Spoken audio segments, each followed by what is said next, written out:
అందుకే ఒకసారి మా ప్రసన్న గారితో మాట్లాడదాం. ప్రసన్న గారు, గుడ్ ఈవినింగ్ అండి. గుడ్ ఈవినింగ్ సార్, నేను అన్నట్లుగా మంత్రివర్గ విస్తరణకు సంబంధించి ఒక నిర్ణయం తీసుకోబోతున్నారు. నాకు తెలిసి 6 ఖాళీలు ఉన్నాయి, 4, 5 ఈసారి ఫిలప్ చేసేలా కనిపిస్తున్నారు. ఒకటి అలా పెడతారేమో అత్యవసరం టైంలో ఎవరికైనా ఇవ్వడానికి బుజ్జగించే ప్రయత్నాల్లో భాగంగా. కమింగ్ టు సామాజిక వర్గాల నేపథ్యంలో మాదిగలకు అన్యాయం జరుగుతోందనేటువంటి ఒక చర్చ విపరీతంగా జరుగుతోంది. ఆ సామాజిక వర్గం వాళ్ళు ఎక్కువగా దీన్ని ప్రస్తావిస్తున్నారు. అవసరమైతే మా గళం వినిపిస్తాం గట్టిగా అని కూడా చెప్తున్నారు. అసలు ఏంటి వాళ్ళ పర్సంటేజ్ ఎంత ఉంది, ఎంతమంది ఎమ్మెల్యేలు అయ్యారు, ఈ మొత్తం లెక్కలు ఒకసారి చూసుకున్నట్లయితే ఎలా చూడాలి? యాక్చువల్ తెలంగాణ లోపల 19 నియోజకవర్గాలు ఎస్సీ రిజర్వేషన్గా ఉన్నాయి. ఆ 19 లోపల కాంగ్రెస్ పార్టీ నుంచి ఇప్పుడు ప్రెసిడెంట్గా మొత్తం 13 మంది కాంగ్రెస్ పార్టీ నుంచి గెలవడం జరిగింది.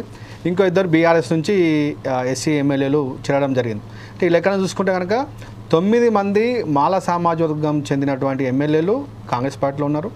సో 6 అంటే మాదిగ ఉపకులానికి చెందినటువంటి ఎమ్మెల్యేలు 6 ఇప్పుడు ఎమ్మెల్యేలుగా కాంగ్రెస్ పార్టీలో ఉన్నారు.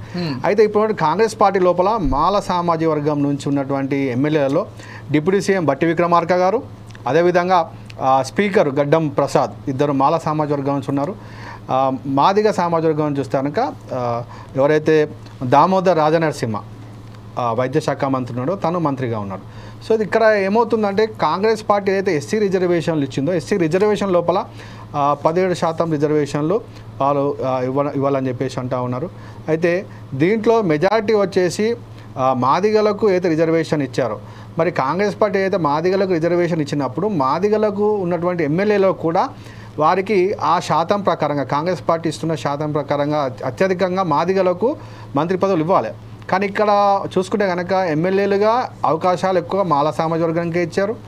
అదేవిధంగా మంత్రి పదవుల్లో కూడా మాదిగలకే ఇప్పుడు నెక్స్ట్ వచ్చేటువంటి మంత్రివర్గ విస్తరణ లోపల కూడా V6 ఏమంటే వివేక్ వెంకటస్వామి, గడ్డం వెంకటస్వామి వారి తనయుడు చెన్నూరు ఎమ్మెల్యే గడ్డం వివేక్ ఎమ్మెల్యేగా ఉన్నటువంటి చెన్నూరు నియోజకవర్గం నుంచి తనకు మంత్రి పదవి వస్తుందని చెప్పేసి చాలా ప్రచారం జరుగుతూ ఉన్నది. ఈ లెక్కన చూసుకుంటే మాల సామాజిక వర్గం చెందినటువంటి ఎమ్మెల్యేలు 3 మంత్రులుగా ఉంటే మాదిగలకు ఒక్కరే ఉంటారు.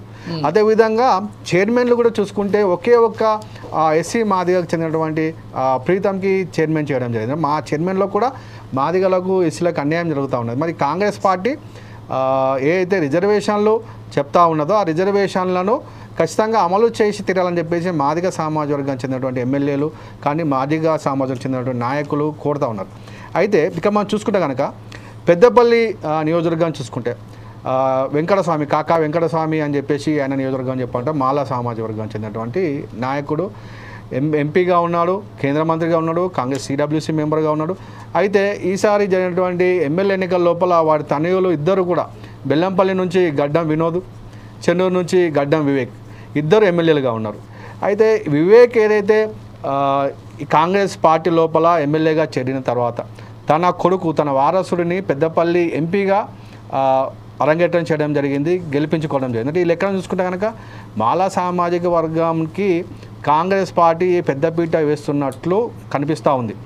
ముఖ్యంగా అదే పెద్దపల్లి నియోజకవర్గాన్ని చూసుకుంటే కనుక ఊట్ల వరప్రసాద్ అని చెప్పేసి మాదిగ సామాజిక వర్గానికి చెందినటువంటి నాయకుడు కాంగ్రెస్ పార్టీని పట్టుకొని వాళ్ళ తరతరాలు కాంగ్రెస్ పార్టీలోనే వారు సేవ చేస్తూ ఉన్నారు. అటువంటి వ్యక్తికి తీవ్ర అన్యాయం చేస్తూ తనకు ఎంపీ టికెట్ ఆశించినా తనకు ఇవ్వకుండా తనకు అన్యాయం చేస్తూ మాదిగ సామాజిక వర్గానికి చెందినటువంటి ఊట్ల వరప్రసాద్కి అన్యాయం చేస్తూ మాల సామాజిక వర్గానికి చెందినటువంటి గడ్డం వంశీకృష్ణకు ఎంపీ టికెట్ జరిగింది. అంటే కాంగ్రెస్ పార్టీ ఏదైతే ఒక్క కుటుంబానికి ఒక్కటే టికెట్ అని చెప్పేసి వారు తీర్మానం చేశారో కాంగ్రెస్ పార్టీ అధిష్టానం, మరి ఆ తీర్మానాన్ని తుంగలో తొక్కుతూ ఒకటే కుటుంబానికి చెందినటువంటి గడ్డం వివేక్, గడ్డం వినోద్, గడ్డం వంశీకృష్ణ, అదే వాళ్ళ చుట్టమైనటువంటి దగ్గర రిలేషన్ అయిన గడ్డం ప్రసాద్, అంటే ఒకే కుటుంబం నుంచి 4 రాజకీయాల్లో ఉన్నారు, 4 కూడా కాంగ్రెస్ పార్టీలో ఉన్నారు, ఒకరు స్పీకర్గా ఉన్నారు, ఇంకొకరు మంత్రి కాబోతూ ఉన్నారు.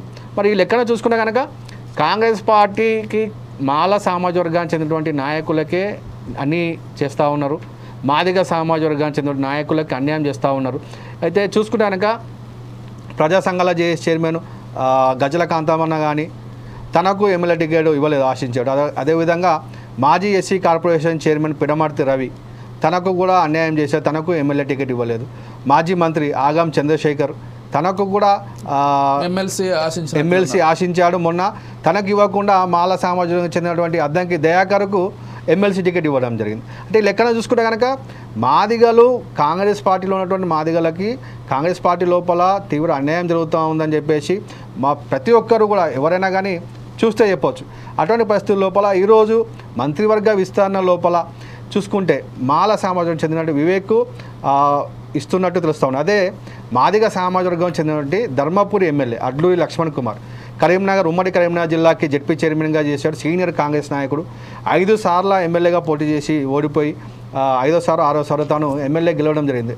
అటువంటి నాయకుడు కాంగ్రెస్ పార్టీ మారకుండా కాంగ్రెస్ పార్టీలోనూ ఉండి తను ఎమ్మెల్యేగా గెలిచినటువంటి ఆ వ్యక్తికి కాదని చెప్పేసి మాల సామాజిక వివేక్ తను కాంగ్రెస్ పార్టీ నుంచి బీఆర్ఎస్ పార్టీ పోయాడు.